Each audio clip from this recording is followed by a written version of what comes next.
tempat ya. Jadi di bulan November tahun 2025, tepatnya tanggal berapa saya lupa, saya mendengar suara roh yang begitu jelas dan berotoritas yang berkata kepada saya, mohon maaf ini dalam bahasa Inggris, nggak tahu kenapa, mungkin karena saya suka bacanya Alkitab dalam bahasa Inggris ya. Jadi ini bukan bukan karena saya sok-sok bahasa Inggris, bukan, tetapi suara itu berbicara bilang begini, come up here, atau naiklah kemari. Saya tertegun waktu mendengar panggilan itu. Tapi pada waktu itu saya lagi sangat letih ya, karena tadi saya sebelumnya sudah cerita sama Ibu Eli bagaimana Tuhan men-shift atau menggeser fokus saya di tahun 2020 untuk memperhatikan keluarga. Jadi saya menemani, mengasuh cucu saya. Jadi ya karena saya udah oma gitu ya, nenek, sedangkan cucu kan masih muda, jadi energinya itu berbeda sekali gitu. Dia sangat aktif, jadi saya sangat begitu letih ya, begitu. Sehingga saya hanya bilang terima kasih Roh Kudus, terima kasih, terima kasih. Juga di dalam diri saya ketika saya dipanggil Tuhan to come up here untuk naik, saya tuh ada emosi pribadi, rasanya seperti ini. Oh, Tuhan manggil saya untuk naik, dipanggil ke atas, pasti ada sesuatu yang penting. Saya mengerti bahwa ada firman yang sedemikian. Ketika Yohanes berada di Pulau Patmos, dia mendengar suara yang berkata, naiklah kemari, come up here. Aku akan menunjukkan kepadamu apa yang harus terjadi sesudah ini. Itu ada di Wahyu 4 ayat yang pertama dan seterusnya ya. Jadi saya waktu dengar kata itu, saya langsung ingat firman ini. Artinya saya percaya bahwa ini roh Tuhan yang berbicara. Cuman saya bertanya, ada apa ya? Ada apa gerangan seperti itu? Nah, sebelum saya lebih jauh, saya izinkan saya untuk menjelaskan bahwa ada beberapa alam surgawi atau alam rohani, spiritual realms dalam hal doa. Ya, di mana kita dapat mengakses dengan iman oleh karena kasih karunia-Nya, oleh karena darah Yesus yang memberikan akses tersebut bagi kita sebagai umat perjanjian baru dan menerima akses karena kita adalah ciptaan baru itu. Nah, di dalam Efesus pasal kedua ayat yang ke-6, memang di dalam terjemahan bahasa Indonesia itu kurang pas terjemahannya. Jadi bisa dibandingkan dengan bahasa Inggris yang berkata demikian dalam bahasa Inggris, nanti saya terjemahkan ya. Dikatakan seperti ini, by grace, oleh karena kasih karunia, ia, Yeshua, Yesus, has raised us together, telah membangkitkan kita bersama-sama, and made us sit in the heavenly places, plural, dan mendudukkan kita di tempat-tempat surgawi di dalam Yesus Kristus. Nah, memang kalau di dalam bahasa Indonesia akan berbeda, tapi saya ambil di dalam bahasa Inggris ya. Jadi saya tahu ini firman sebelum saya dipanggil ke atas, saya mengajar juga. Jadi saya begitu ada sejahtera dengan saya untuk mengakses alam ini untuk naik ke sana. Dan buat saya ini merupakan suatu kehormatan ya, bukan karena saya hebat, bukan karena siapa saya, tapi ini cuman kasih karunia dan kedaulatan Tuhan. Saya nggak bisa bilang karena satu dan lain hal mengenai diri saya begitu ya. Nah, di dalam alam surgawi itu, tempat di mana Tuhan bisa memberikan kita akses, itu ada beberapa alam yang dapat dijangkau lewat doa-doa. Itu pertama yang kita udah tahu di Ibrani 4 ayat 16 namanya ruang takhta kasih karunia, the throne of grace. Waktu kita berdoa itu sebenarnya dengan iman kita masuk ke dalam ruang takhta kasih karunia melalui doa-doa permohonan kita. Dan yang kita berhadapan itu adalah kasih karunia karena kita umat perjanjian baru yang di dalam perjanjian lama disebut mercy seat dalam bahasa Inggris atau tutup pendamaian, kalau di Indonesia kan ya mercy seat. Jadi tetapi di perjanjian baru oleh darah Yesus ya, itu namanya menjadi ruang takhta kasih karunia. Kita boleh masuk dengan penuh keberanian di sana, bawa doa-doa permohonan kita, itu satu. Yang kedua, ada tempat yang disebut tempat rahasia yang maha tinggi. Dalam bahasa Inggris disebut the secret place of the most high dalam Mazmur 91. dan Kidung Agung 1 ayat yang keempat. Nah, di mana di tempat ini melalui iman, melalui doa-doa keintiman kita. Jadi kita nggak bawa agenda, kita nggak bawa doa-doa, kita hanya mau melepaskan kasih kita kepada Tuhan, menikmati hadiratnya. Sementara kita menikmati kasih Tuhan dan hadiratnya, kita sebenarnya sedang tersembunyi dari para lawan-lawan kita. Itu yang disebut the secret place of the Most High. Tidak ada yang dapat menjangkau kita karena kita sedang berintimasi dengan Tuhan. Tapi ini sebuah keintiman yang kudus ya. Jadi saya kalau menyampaikan keintiman, karena ini di kalangan pendoa pasti dapat dimengerti. Tetapi kalau secara umum saya perlu jelaskan yang dimaksud dengan doa-doa keintiman seperti itu ya. Jadi itu tempat rahasia. Terus 3, di dalam bahasa Inggris disebut the courtroom of heaven atau ruang pengadilan surga. Banyak ayat-ayat yang saya kasih tapi saya tidak elaborasi ya. Kita bisa lihat percontohan-percontohan yang mengarahkan kita ada jenis doa-doa yang seperti kita masuk di dalam pengadilan begitu ya. Dalam Lukas 18 ayat 1 sampai 8, di dalam Daniel 7 ayat 26 sampai 27, ayat 21 sampai 22, Yesaya 43 ayat 26, Mazmur 82, Mazmur 89 ayat 14, bahwa di alam surga itu ada yang namanya the courts of heaven, ruang pengadilan surga. Yesus dia adalah hakim yang adil seperti itu. Maka kita bisa masuk dengan iman oleh kasih karunia. Disinilah yang disebut doa-doa syafaat judicial atau courtroom intercession. Ya, doa-doa syafaat dengan kita membawa berkas-berkas firman-firman Tuhan, ya, perjanjian Tuhan, covenant Tuhan, untuk membela kasus-kasus mungkin secara keluarga, secara bangsa punya karunia penebusan, dan kita bisa itu mengingatkan Tuhan sebagai hakim yang berdaulat dan adil akan firman-firmannya dan janji-janjinya. Yesaya 43 ayat 26 yang berkata, Yesaya itu kalau nggak saya beri ingatkanlah, berperkaralah dan berperkaralah bersama dengan aku gitu, supaya engkau nyata benar. Maksudnya berperkara, kita bawa firman Tuhan. Kita ingatkan bahwa kita adalah umat perjanjian, darah Yesus. Kita ada di bawah perjanjian darah Yesus, sehingga kita berhak menerima jaminan-jaminan di bawah darah Yesus seperti itu ya. Nah, kita bisa membela keluarga kita di situ dengan kita membawa si lawan kita, musuh kita, pencuri, pembunuh, pembinasa keji di hadapan ruang peradilan Tuhan, dan kita meminta Tuhan untuk mengadili roh-roh jahat itu dan mengembalikan kepada kita secara penuh 7 kali ganda menurut kitab Amsal kalau nggak salah ya, ada itu ayatnya, 7 kali ganda dikembalikan kepada kita. Dan apabila pencuri itu telah tertangkap, maka dia harus mengembalikan 7 kali lipat.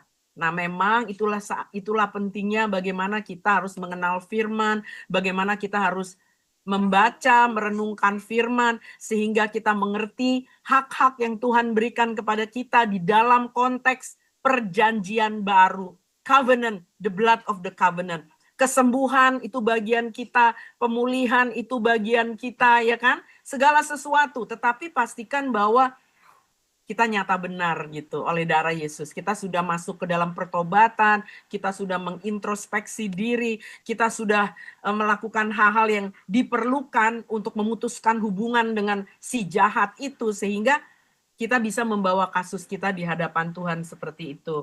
Nah, ada yang keempat, yang disebut dengan Dewan Musyawarah Tuhan, the place of the council of the Lord. Contoh-contoh atau perkataan ini ada di Yeremia 23 ayat 18 dan 22, Mazmur 33 ayat 11, Yohanes 15 ayat 13 sampai 15, Mazmur 25 ayat 14, Amos 3 ayat 3 sampai 8. Tapi untuk kita berada di Dewan Musyawarah Tuhan itu hanya dengan undangan. Nah, ketika saya menerima panggilan to come up here, naiklah kemari, saya itu sebenarnya sedang diizinkan Tuhan, bukan karena saya hebat ya. Karena saya diizinkan Tuhan untuk mendengar dan menerima sebuah keputusan.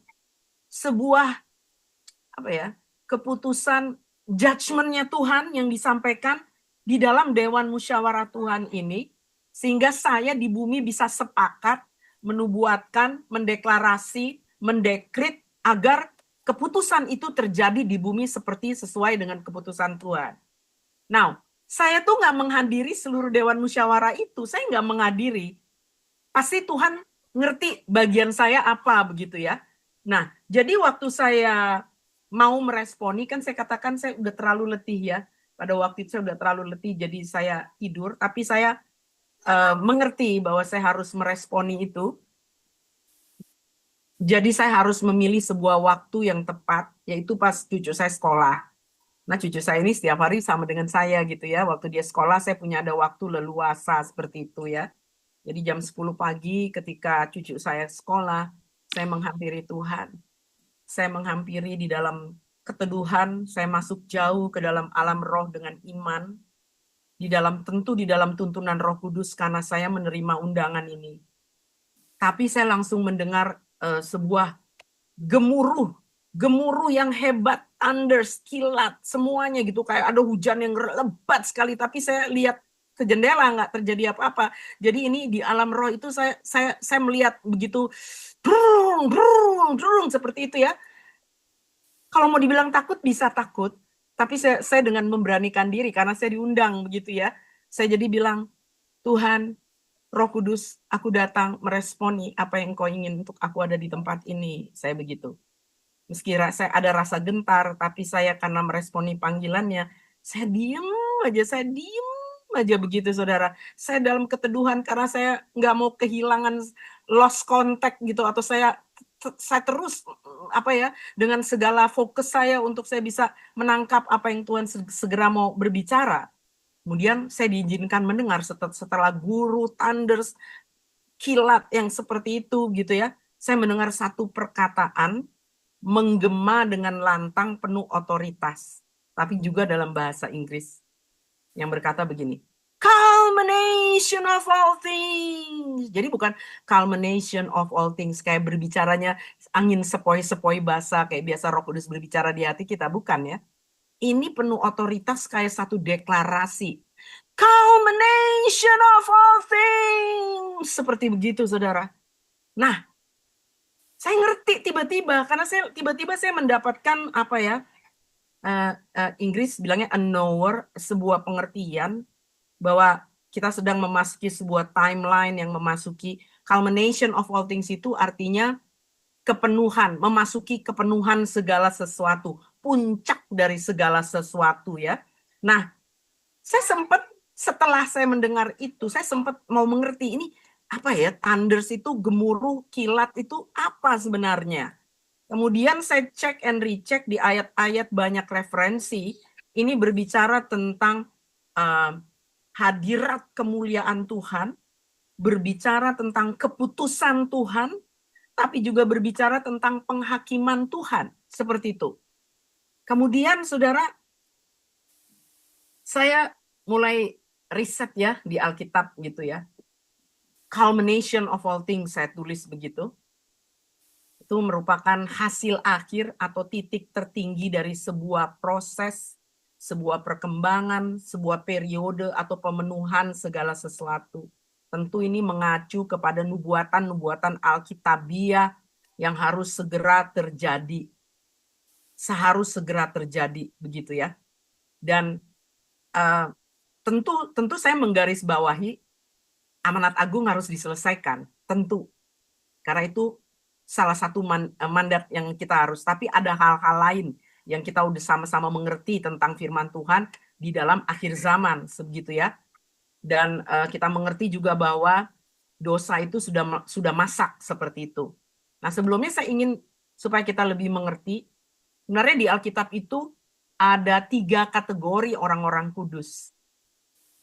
Yang pertama, orang-orang kudus Perjanjian Lama. Orang-orang kudus Perjanjian Lama itu disebut sahabat dari mempelai pria. Ya. Kemudian orang kudus di Perjanjian Baru itu disebut mempelai Kristus. Kemudian ada orang kudus masa tribulasi, Mereka adalah buah pelayanan dari ke-144.000 penginjil dari suku-suku Israel pada masa tribulasi atau kesusahan Yakub. Nah, kita, saudara dan saya, itu adalah orang-orang kudus perjanjian baru, Yahudi dan non-Yahudi di dalam Mesias, ya, yang disebut mempelai Kristus. Karena kita menerima kasih karunia Tuhan Yesus Kristus dan diberikan kuasa dan otoritas sebagai tubuhnya untuk menyelesaikan semua dan segala sesuatu sesuai Efesus 1 ayat yang ke-23. Pada masa ini termasuk masalah amanat agung sebelum hari pengangkatan itu. Jadi gereja sedang memasuki masa persiapan kegenapan waktu. Ini waktunya udah mau teng seperti itu, saudara ya. Di Efesus 1 ayat yang ke-10 dikatakan dalam masa persiapan kegenapan waktu nanti langit dan bumi itu menjadi satu di dalam pemerintahan Yesus Kristus. Tapi Yesus Kristus sudah mengajarkan kepada kita sebelum waktu itu yang segera akan terjadi untuk kita mendoakan supaya kerajaannya datang, kehendaknya jadi di bumi seperti di surga. Nah, untuk itu kan kita harus ada penyelarasan kan, kayak saya diberitahu itu pasti ada maksudnya untuk penyelarasan supaya saya di dalam doa-doa saya dapat menyesuaikan dan saya dapat bagikan kepada semua rekan-rekan pendoa, bahkan bukan cuma pendoa. Saya udah bicara kepada beberapa di jemaat di mana gereja di mana saya hadiri begitu, saudara ya. Waktu saya dapatkan ini nggak habis-habisnya saya bersyukur memuliakan Tuhan untuk kebenaran ini. Tentu kalau Tuhan memberikan sebuah revelation atau tugas, saya yakini surga membackup kita. Saya yakini bahwa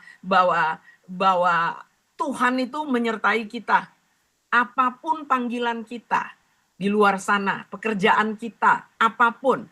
Tapi doa menjadi titik di mana Tuhan mau mengajak kita bermitra dengan Dia agar kita bisa melihat nih segala sesuatu memasuki kegenapannya. Seperti itu ya.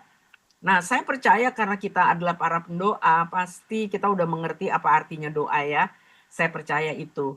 Dan saya cuma mau membuat kita diingatkan kembali, memang doa itu kan merupakan hubungan intim kita dengan Tuhan ya. Salah satunya bentuknya adalah hubungan intim dengan Tuhan. Kemudian sebagai bentuk kerendahan hati, karena kalau tanpa doa-doa artinya kita sombong kan, kita nggak mengandalkan Tuhan. Tadi lagunya satu-satunya yang kuandalkan adalah Tuhan. Dan karena kita mengandalkan Tuhan, kita datang kepada Dia di dalam kerendahan hati untuk membawa permohonan, doa, syafaat, dan apapun yang kita sampaikan kepada Tuhan. Nah, tapi yang ketiga adalah yang saya ingin garis bawahi adalah doa itu bentuk kemitraan. Tuhan ngangkat kita jadi mitra kerjanya. Makanya Dia memberikan kita revelation, Dia memberikan kita rahasia, Dia memberikan kita arahan-arahan gitu. Karena Tuhan itu meskipun Dia Tuhan, tapi di dalam Mazmur kalau nggak salah ya, Mazmur 115 ayat 16 mengatakan bahwa langit itu kepunyaan Tuhan, tetapi bumi telah diserahkan kepada anak-anak manusia. Jadi kalau anak-anak manusia tidak mau memiliki kerendahan hati untuk minta intervensi ilahi, ya Tuhan nggak akan melakukan intervensi ilahi. Tapi saya yakini di dalam setiap generasi, Tuhan punya umat, Tuhan punya para sahabatnya, Tuhan punya para hamba-hambanya yang mau mendengarkan suara Tuhan, yang mau bermitra dengan Dia. Oleh sebab itu Tuhan pasti memberitahu kepada kita agar kita bisa menjadi selaras dengan apa yang ingin Tuhan lakukan seperti itu. Dan saya dapatkan ini yang saya sebenarnya ayat yang mau saya bagikan. Yuk kita lihat 1 Petrus 4 ayat yang ke-7. Mungkin saudara punya Alkitab saudara. 1 Petrus 4 ayat yang ke-7 berkata demikian. Kesudahan segala sesuatu sudah dekat. Nah, kata kesudahan segala sesuatu di dalam versi Alkitab Amplified itu menggunakan kata bahasa Inggrisnya culmination of all things. Sudah dekat. Nah, karena itu kuasailah dirimu dan jadilah tenang supaya kamu dapat berdoa. Nah, Waktu saya merenungkan ini, saya memperhatikan ini merupakan jenis doa yang berbeda. Karena di situ ada dua hal yang digarisbawahi. Pertama, kita harus punya penguasaan diri.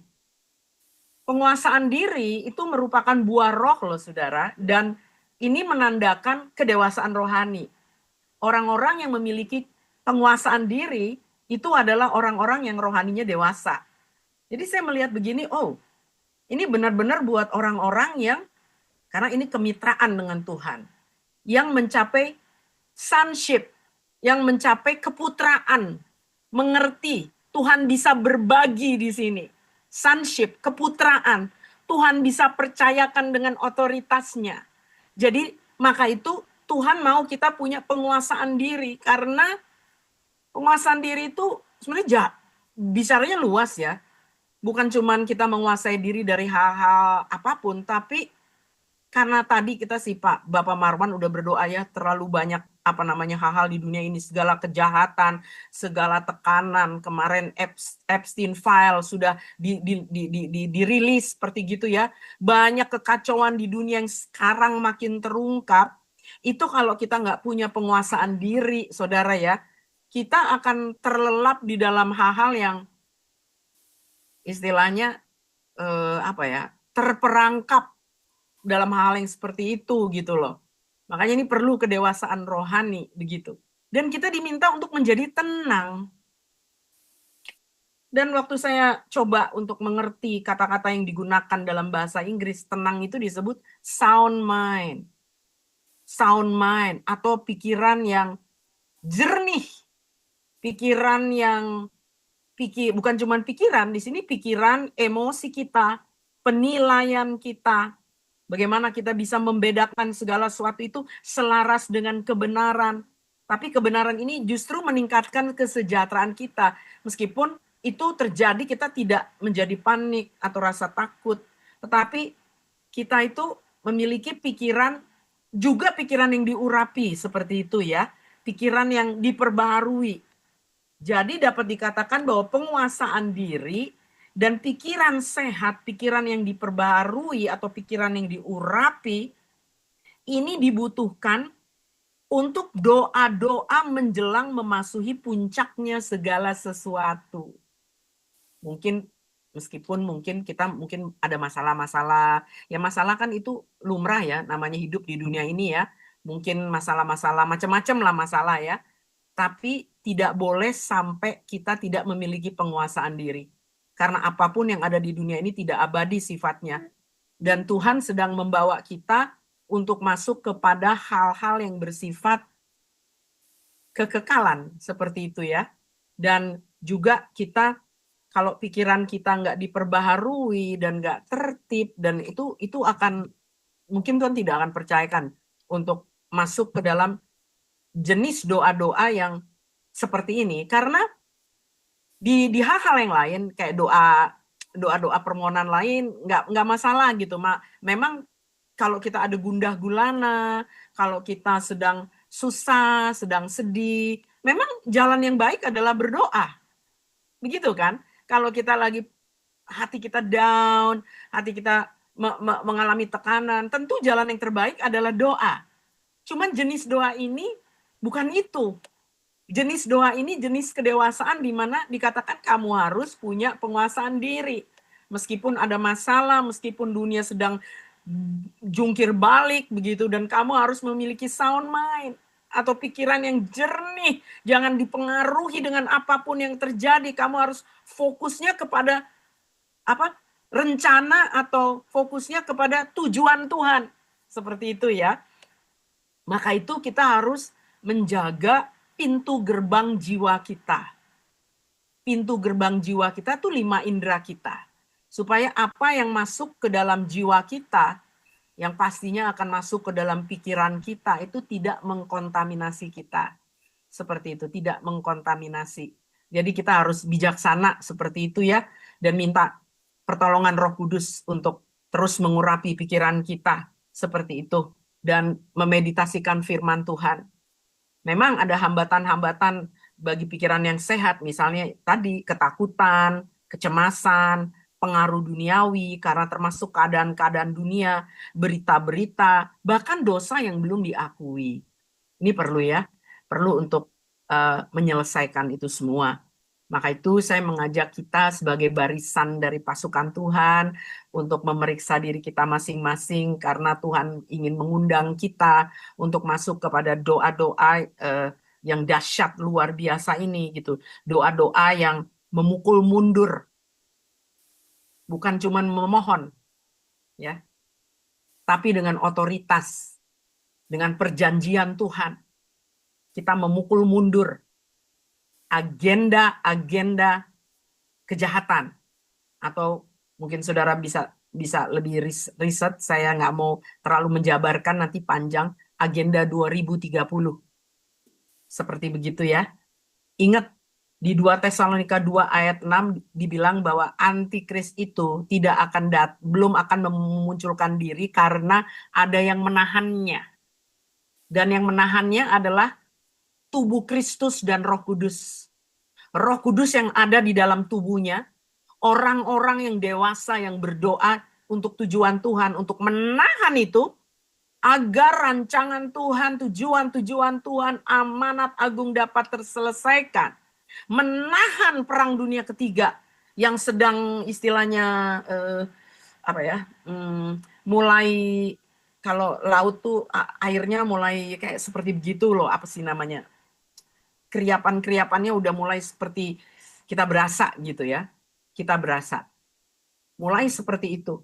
Kita harus dengan authority itu, karena harus terjadi kepenuhan segala sesuatu di dalam rancangan Tuhan. Mengenai amanat agung, tentu ya, itu terpenting. Karena Tuhan punya agenda. Supaya terjadi sebelum itu ada revival di mana-mana. Dan saya pribadi diingatkan tentang perjanjian darah.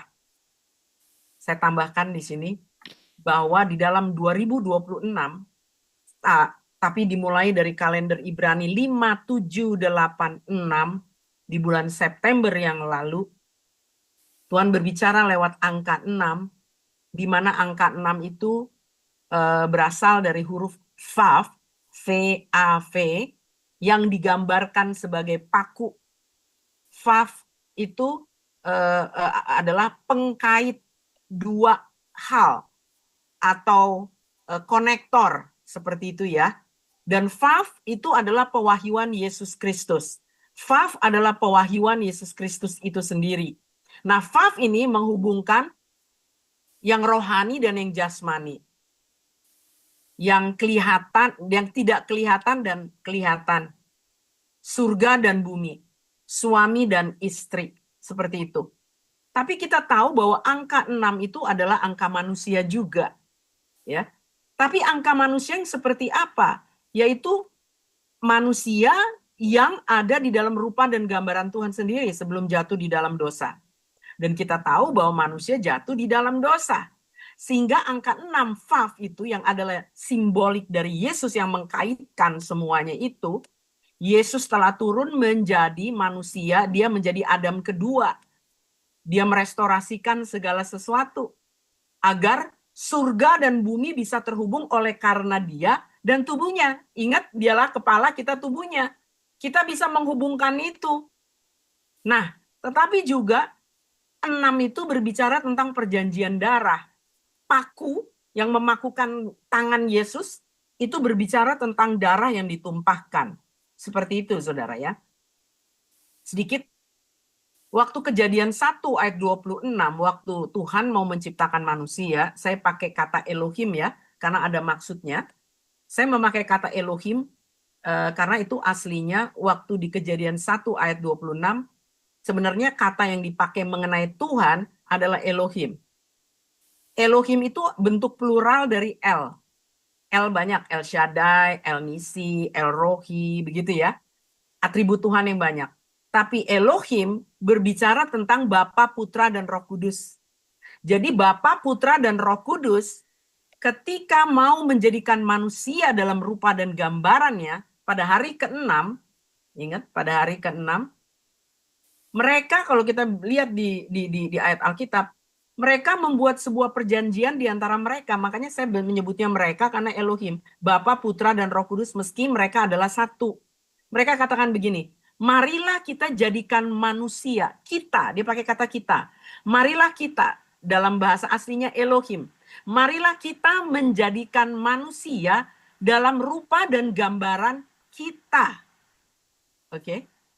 Jadi Bapa, Putra, dan Roh Kudus membuat sebuah covenant, dan covenant atau perjanjian itu merupakan sebuah cara, mekanisme, administrasi Tuhan bekerja apabila terhubung dengan manusia secara resmi. Kita bisa lihat di Alkitab bagaimana Tuhan melakukan perjanjian dengan Israel lewat Musa, bagaimana Tuhan melakukan perjanjian dengan Nuh ketika air bah, bagaimana Tuhan membuat perjanjian dengan Daud, bagaimana Tuhan memperbaharui perjanjian di dalam perjanjian baru. Itu semuanya menggunakan darah. Ya. Dan ada di dalam ayat Alkitab, Saudara, di dalam tunggu. Bentar ya. Saya nggak catat terlalu banyak di sini, tapi ada di dalam 1 Petrus yang mengatakan bahwa darah anak domba telah disembelih sebelum dunia dijadikan. Kenapa? Sebelum adanya manusia, sebelum adanya Adam dan Hawa, darah Yesus sebenarnya sudah dicurahkan. Jadi secara invisible, darah Yesus sudah dicurahkan. Tapi baru dimanifestasikan secara visible dalam waktu yang ditetapkan oleh Tuhan pada hari perayaan Paskah orang Yahudi. Mengapa demikian? Itu bukan opsi B, karena manusia jatuh dalam dosa, Tuhan Yesus datang karena salibnya, bukan. Tuhan sudah menetapkan jauh-jauh di dalam alam kekekalan sebelumnya. Dia telah mencurahkan darah Yesus. Jadi kita melihat di sini bahwa darah Yesus itu sangat penting. Kita manusia itu sebenarnya ada di bawah perjanjian ini ya, yang di dalam Yesus Kristus. Nah, Adam itu artinya manusia dalam Ibrani, ya. Berasal dari kata Adamah, artinya debu tanah, berasal dari bumi. Nah, kata Adam, A dan Dam, A itu terhubung dengan kata Adom, artinya warna merah. Dam berarti darah. Jadi warna darah berwarna merah. Kita tahu darah berbicara kehidupan. Dan darah juga berbicara tentang perjanjian darah. Jadi manusia Adam juga mewakili umat manusia sebetulnya. Artinya manusia Adam itu dibuat berdasarkan perjanjian di antara Bapa, Putra, dan Roh Kudus. Dan Bapa, Putra, dan Roh Kudus memiliki peranan masing-masing di dalam perjanjian itu. Jadi Yesus harus turun ke bumi untuk menjadi penebus, untuk menggantikan posisi Adam sebagai manusia yang sudah jatuh karena dia disebut Adam kedua. Yesus sebagai Son of God mewakili keilahiannya. Yesus sebagai Son of Man, dia mewakili kemanusiaannya. Seperti itu, saudara yang dikasihi Tuhan. Jadi kenapa saya harus tegaskan ini? Berarti kita ini kuat sekali, saudara.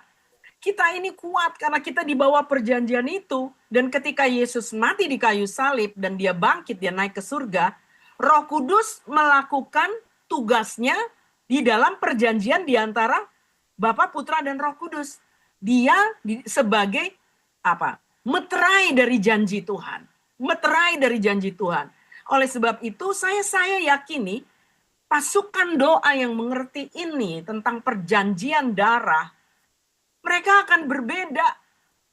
Karena mereka tahu mereka di backup oleh perjanjian ini. Dalam tugas doa-doa mereka yang sepakat dengan Tuhan, mereka di backup di dalam perjanjian ini. Seperti itu. Nah, oleh sebab itu kita harus memawas diri untuk terus-menerus berada di dalam payung perjanjian ini. Jadi perjanjian itu umpama payung. Kalau kita keluar dari payung, kita kena basah kuyup, atau kena panas terik, atau cuaca ekstrim yang ada di sekitar kita secara roh. Tetapi kalau kita mau tinggal di dalam pertobatan, ya, menjaga diri kita akan mendapatkan covenant, keuntungan dari perjanjian itu. Bahkan ketika kita lemah, perjanjian itu yang mengcover kita sebagai pelindung, kita diberi kekuatan oleh Roh Kudus dalam segala hal. Begitu ya saudara.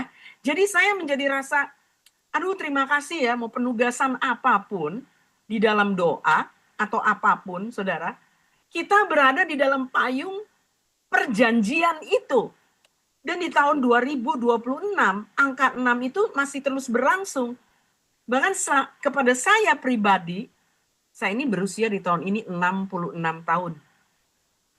Jadi Tuhan tegesin banget. Kamu harus mengerti dan masuk di dalam pengertian-pengertian darah, perjanjian darah. Karena assignment tugas-tugas menjelang pemenuhan segala sesuatu membutuhkan heaven insurance buat kita. Ya, asuransi surga, jaminan surga. Dan kita harus pahami itu. Sehingga waktu kita berdoa dengan iman, tapi dengan keyakinan penuh. Istilah gini, mundur. Kita nggak bilang, aduh, enggak, mundur. Nah ini perlu kesepakatan tubuh ya, karena kan tubuhnya kan bukan terdiri dari hanya Brigita. Meskipun saya yang menerima, tapi kan dia dan Tuhan Yesus yang adalah kepala mau bersatu dengan tubuhnya. Jadi kita sama-sama seperti itu. Cuma saya dipercaya untuk menerima ini, untuk saya bagikan. Hanya waktu Ibu Eli hubungi saya tahu saya ada sesuatu yang mau saya bagikan. Demikian juga buat Indonesia berdoa. Karena luar biasa Tuhan mengundang Papua House of Prayer, bagian timur dari Indonesia, untuk mengambil bagian ini, tetapi didasari dengan pengertian yang sangat mendalam di dalam perjanjian darah. Kita umat perjanjian. Dan kita yang disebut tadi tentang tiga tipe orang kudus yang di perjanjian lama, sama nanti di masa tribulasi. Tapi kitalah yang cuma kita yang disebut mempelai Kristus. Yang pertama di Old Testament, di perjanjian lama, itu disebut sebagai friends of the bridegroom, temannya mempelai pria yang mempersiapkan. Tetapi kita disebut the bride of Christ. Karena kita disebut the bride of Christ, maka Tuhan menaruh hatinya di dalam kita. Bukan yang lain, enggak. Tapi memang kita yang menerima kasih karunia untuk disebut the bride of Christ. Dan Tuhan mau menempatkan bangsa-bangsa menjadi warisannya. Dan dia mau bagikan itu seperti di Mazmur 2. Mintalah kepadaku, maka bangsa-bangsa aku berikan. Itu sebenarnya Bapa bicara kepada Yeshua, kepada Yesus. Tapi karena kita adalah mempelainya, Tuhan Yesus berbagi. Karena dia mau merindukan bangsa-bangsa untuk menjadi milik pusakanya. Jadi yang ingin saya sampaikan, supaya kita agak lebih fokusnya, memang Indonesia, tapi kita harus bisa fokus secara internasional. Satu hal yang saya mau titipkan, berdoa buat Amerika. Kenapa Amerika? Amerika itu punya karunia penebusan sebagai apostolic nation. Suatu bangsa apostolik, di mana kalau Amerika didoakan dan masuk penuh ke dalam karunia penebusannya itu, dia bisa mengubah atmosfer dunia. Perhatikan aja Amerika. Segala apapun yang mau menghancurkan pemerintahan yang sekarang ini, saudara, kita harus bela dan doakan. Bukan karena kita orang Amerika, karena kita tahu peranan Amerika Serikat. Begitu, dan kita tahu kejatuhannya Amerika Serikat juga seperti itu. Sementara kita berdoa buat Indonesia seperti itu ya, tadi memukul mundur agenda 2030, karena kita harus menyelesaikan agenda Tuhan terlebih dahulu. Demikian, kalau saya tambahkan lagi, semua network, semua mereka yang terhubung di dalam agenda 2030, supaya, karena mereka tuh penyembah setan, mohon maaf, supaya judgment Tuhan turun kepada mereka. Orang suka bilang, Ibu bukannya kita berdoa buat keselamatan, kasih. Ya, tapi di Alkitab ada di dalam bahasa Inggris bilang, mereka telah memiliki reprobate mind, yaitu pikiran yang meskipun dibilangin, disuruh bertobat, berkali-kali dinasehati, nggak mau. Mereka seperti menetapkan, jadi kayak mereka disebut sons of Belial, anak-anak Belial, begitu ya. Jadi seperti itu. Kecuali mereka bertobat, tentu Tuhan punya pengampunan. Tetapi kalau tidak, karena mereka mau mau mendahului rencana Tuhan seperti itu, maka saudara dan saya harus berani berdoa minta penghakiman Tuhan turun atas segala program mereka, atas segala rekayasa mereka, ya macam-macam lah rekayasa. Saudara bisa riset sendiri begitu ya, yang mau mencelakakan umat manusia, yang mau mendepopulasi umat manusia, yang mau menghancurkan generasi baru karena menyembah Molok, yang mempersembahkan bayi-bayi, yang mempersembahkan anak-anak, yang memperdagangkan anak-anak. Itu sangat kekejian. Karena Alkitab Yesus sendiri ngajarin kok supaya mereka ditaruh batu kilangan dalam leher di leher mereka dan mereka dibuang ke lautan yang terdalam. Yesus nggak bilang supaya mereka mendapat belas kasihan, enggak loh. Karena itu udah kekejian kalau udah terhadap anak-anak, itu kekejian. Oleh sebab itu, mengapa saya menerima panggilan di 2020, Tuhan mensifo ke saya untuk memperhatikan keluarga saya, dalam hal ini anak-anak dan cucu-cucu saya. Karena Tuhan memiliki rancangan, nggak boleh sampai anak-anak cucu saya menjadi target. Dan saya harus persiapkan mereka buat sesuatu yang luar biasa buat generasi mereka, seperti itu. Sehingga saya harus step down dari apa yang selama ini dipercayakan buat saya. Saya nggak merasa kerugian gitu, atau saya nggak merasa, karena beberapa orang bilang ibu kehilangan prestis, kenapa ibu begini? Saya bilang, oh enggak, saya nggak cari prestis ya, saya cari perkenanan Tuhan dan kehendak Tuhan. Saya orang yang taat. Kalau saya mendengar suara Tuhan, buat saya mendengar suara Tuhan itu penting, pasti saya taati, karena saya tahu ada kasih karunia dalam mentaati suara Tuhan. Maka itu saya step down. Benar aja, saya boleh menerima sesuatu yang untuk mempersiapkan kita, karena kita masuk ini nggak main-main, ini peperangan rohani ya, di akhir zaman ini nggak main-main. Tapi percayalah, kita di bawah perjanjian darah anak domba. Yesus kepala barisan, dia yang menjamin kita, bahkan dia menyediakan pasukan-pasukan malaikat Tuhan untuk berperang bersama-sama dengan kita dan menaruh Roh Kudusnya di dalam kita. Terima kasih buat kesempatan ini. Saya kembalikan kepada Ibu Eli. Terima kasih buat rekan-rekan pendoa yang lain. Saya percaya kita menjadi satu pasukan yang dipercayakan Tuhan di akhir zaman. Terima kasih. Silakan Bu Eli. Ya, puji Tuhan. Terima kasih Ibu Brigita, atau ya kita panggil Bu Grace ya. Terima kasih untuk sharing ya, apa yang Ibu sampaikan ini buat kami di sini peneguhan, Bu.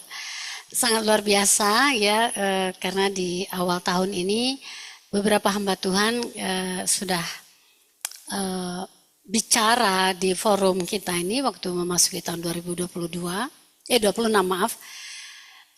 Khususnya ini Bu, saya mau garis bawahi yang satu ini, saya mau juga bagikan sedikit untuk kita semuanya di sini ya, langsung setelah Ibu menyampaikan pesan yang Tuhan berikan kepada melalui Ibu, yaitu apa yang Tuhan sampaikan kepada Bapak Pendeta William Rumbiak. Beliau adalah hamba Tuhan asli orang Papua, dan beliau adalah salah satu pemimpin di level atasnya Papua ya, yaitu sebagai Kepala Kantor Sekretariat Sinode GKI di Tanah Papua. Ya, Ibu tahu bahwa di Tanah Papua ini ada 4 gereja suku ya, yang disebut gereja tuan rumah di sini ya. Satu yang paling tua adalah gereja Sinode GKI ini. GKI ini umurnya itu sama dengan Injil masuk di Tanah Papua.